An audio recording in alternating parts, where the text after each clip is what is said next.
2005, we headed the History Channel expedition 400 miles offshore and 2.5 miles down to explore the greatest shipwreck in the world, Titanic.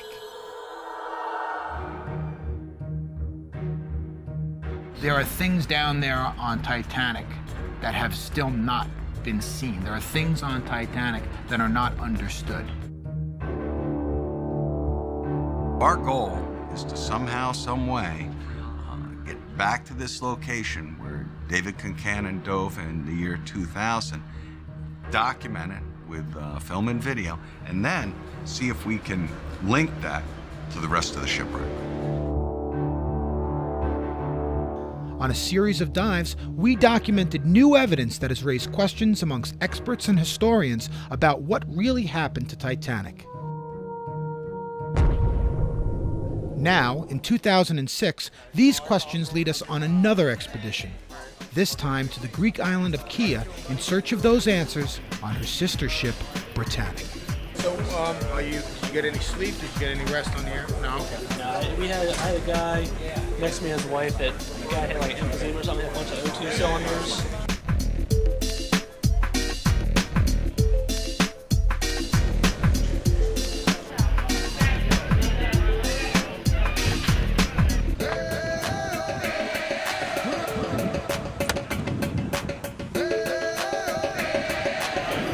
All right, I don't know where we're going. What door do we go out? We go out the door right down here to the left.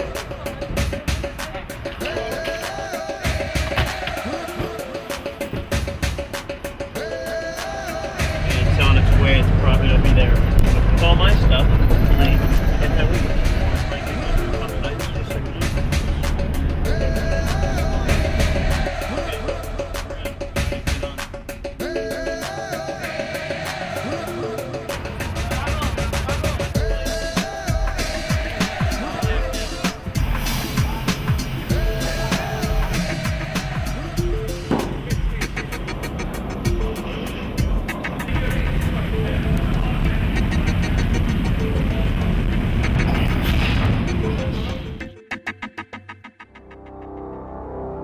During World War I, the Britannic was operating as a hospital ship when she struck a German mine and sank in 1 hour with the loss of 30 lives.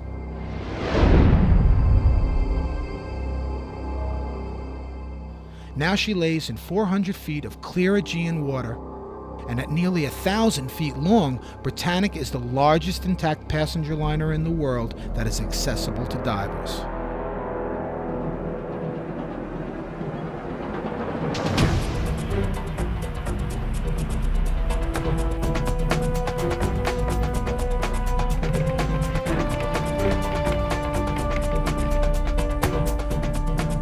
Although not nearly as deep as her sister, our expedition to Britannic is faced with a series of logistical problems.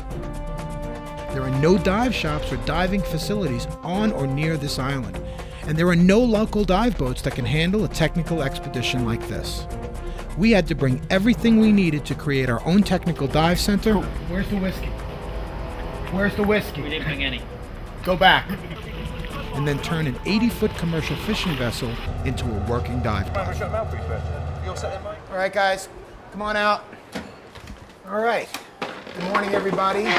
This is day one of the 2006 History Channel Britannic Dive Expedition. So it's going to be a busy day today. We got a lot to do. Nobody's going to be getting wet today, except with a little sweat on your brow. We want to take it easy. A lot of us have traveled over 3 or 4 time zones, so we're a little out of sorts.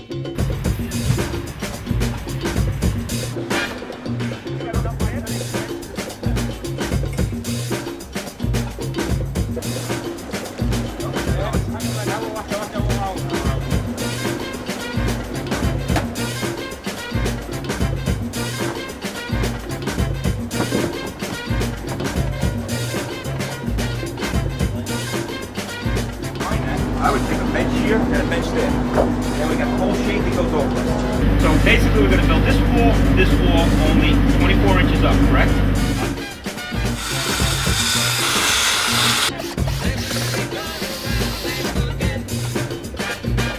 Hey Frankie, how's it going? Good, awesome. Everything's going well. Are we on schedule? I would say so.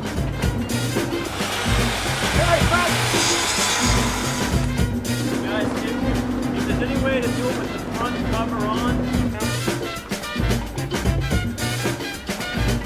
Yeah, we need paperwork. I need all the diver paperwork. We have hard copies.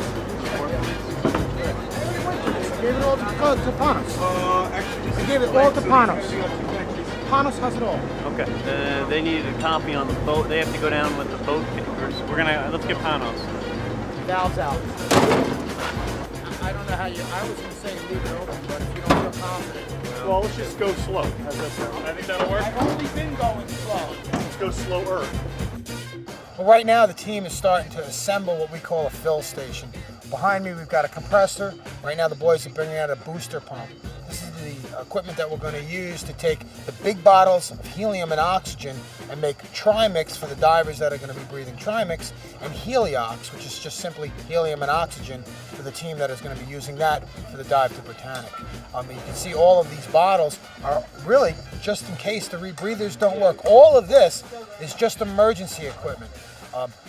It's amazing to think that a diver who can make a 400-foot dive and be in the water for 5 hours just on the little boxes on his back, if that fails, he's going to need about 12 of those bottles, just one diver, to safely make it back to the surface. It's going to take us about 2 days to meet the gas requirements that we're going to need, not only to fuel the expedition, but more importantly, to provide safety and support in case a rebreather unit fails.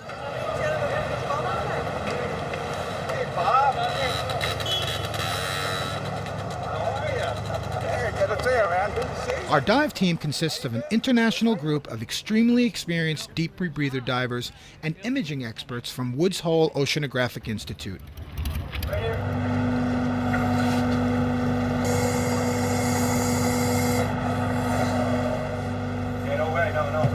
Up, up. You got it. Okay. Strong like bow. You. Out of the way for now.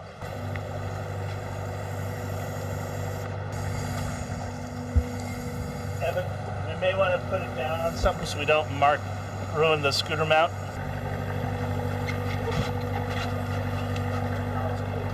We only got 100 feet, so 200 on that, and then 500 on that. How's things going on the Apollon? Things are going very well. We got all the cameras unpacked yesterday. The camera control equipment's all set up, tested. Cameras are all prepped on the O1 deck above the diver station, so that they're all laid out on the deck. We can just pick them up with the little crane, put them in the water. I think we're in very, very good shape.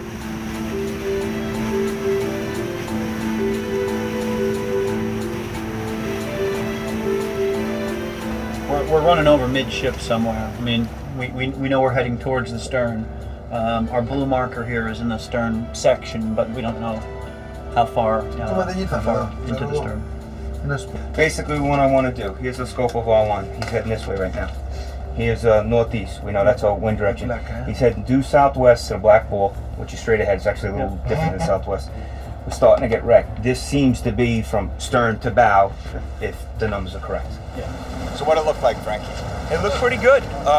We have our GPS numbers. We had a really good drift. A little short. It didn't actually take us long to find the wreck, realistically. We did go there on the old numbers, but as Frankie says, we did a good drift right down from what we think is possibly the stern. You know, I wouldn't want to say that we ran the whole ship, but our drift we plotted, and basically we were going from a north-northeast direction to a southwest direction. And, southwest bow. Correct. And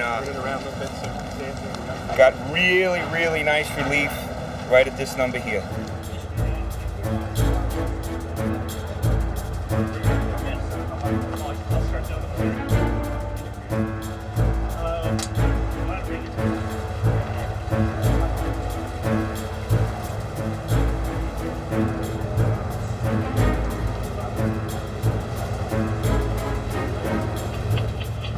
That's it.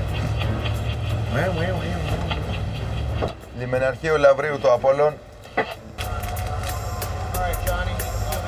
Using cutting-edge high-def cameras, our expedition has two goals: to search for structural design features on Britannic that can hopefully answer questions about Titanic sinking, and the second is to penetrate deep inside the ship and find out why Britannic, with her double hull and additional watertight bulkheads, sank twice as fast as her more famous sister. Once we're finished with that, we can do some footage outside of the telegraphs and things like that. So we don't give a damn now about telegraphs, about things like that. Yeah. Go boom straight away for that. Okay. Is that okay for you? Yeah, no, it's perfect. We'll be down there on the road, Michael. That's the way I like it. We are ready. We need to make communication with the rib to make sure that they know about it, but just to remind them that they hand me the prussock and Joe the downline.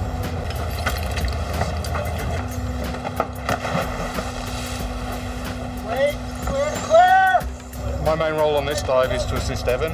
He's taking the camera in, and I'll be tending the line, the fibre optic cable to the camera. We're the second team to splash here. Second team, but you know, we have things to accomplish on the surface, just in terms of getting the camera hooked up. We're a little more logistically complicated because we are not able to moor in the Apollon. So Bill rigged up a Zodiac, a little to-go box essentially, and now he's working out of a Zodiac, which is going to be a feat into itself. We're getting ready to go into the ship's Zodiac. We've configured a small portable control system for the main Bumblebee camera. What we're going to do is operate it from that small boat tied off on the mooring, and that just because the weather's too rough today for the support vessel to tie off on the mooring, this will still allow us to have a tethered camera down on the wreck. I've worked out of a Zodiac before, but not quite like this.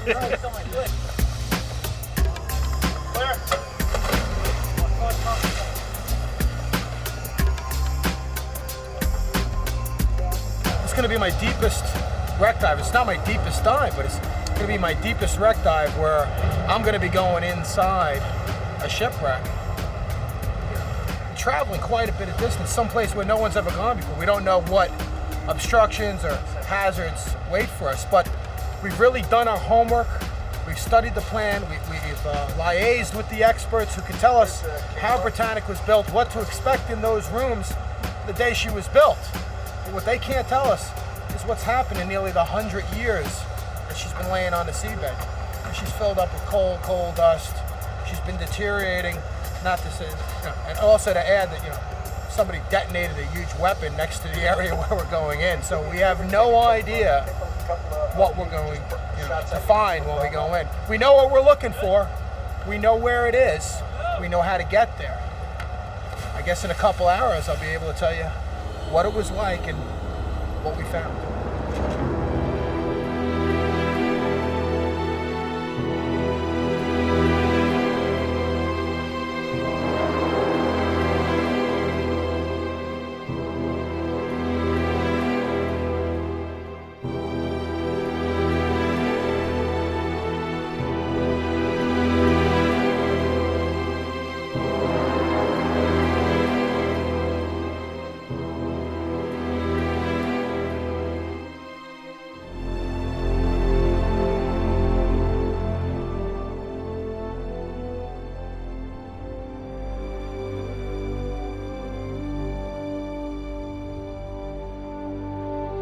The same thing that draws us here, the fact that Britannic is so intact, is also the thing that makes our job that much harder.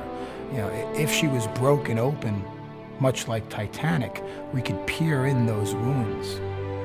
But some of our answers lay deep inside this intact hull, and in order to get to them, we're going to have to go the same way that the passengers and crew did. Down the hallway, down the stairs, turn left, and it's real easy to get turned around. Let's not forget that the lights are off in there. It's filled with silt. Oh yeah, and it's on its side. So stairways are on their side, doorways are on their side, and it's quite easy to get turned around and lose your perspective. Most of the members of the team have been diving shipwrecks just like that, like the Andrea Doria wreck that I'm very well familiar, but even still, it's so easy to look down a staircase that's on its side and just become totally disoriented. You don't know what deck you're on. And although to travel from the top to the bottom of the ship, you're only moving laterally, we also have to go up and down from the port side to the starboard side. And you think about that, we're going to be traversing decks, changing deck levels, and then moving across those decks, and then we have to navigate our way back out. Some of the places that we're going to go, there's only one way in and one way out. And if you lose that perspective, you're going to be on Britannic a long time.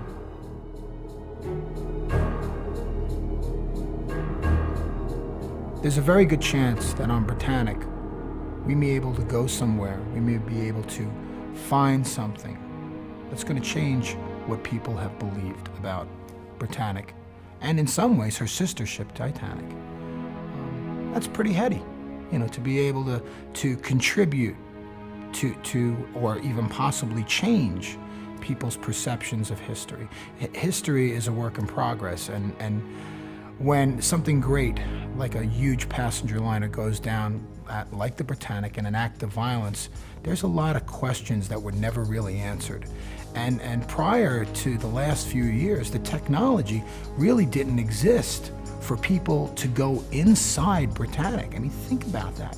We're talking about going to 400 feet and then crawling in one of the largest, if not the largest, accessible passenger liners in the world for shipwreck divers. It's a daunting task getting in there and trying to travel through all of these corridors filled with silt and try to figure out what happened. Or if you can't figure out, at least bring back documentation in the form of video to the experts who could look at it and then maybe figure something out. So being a part of that is pretty cool.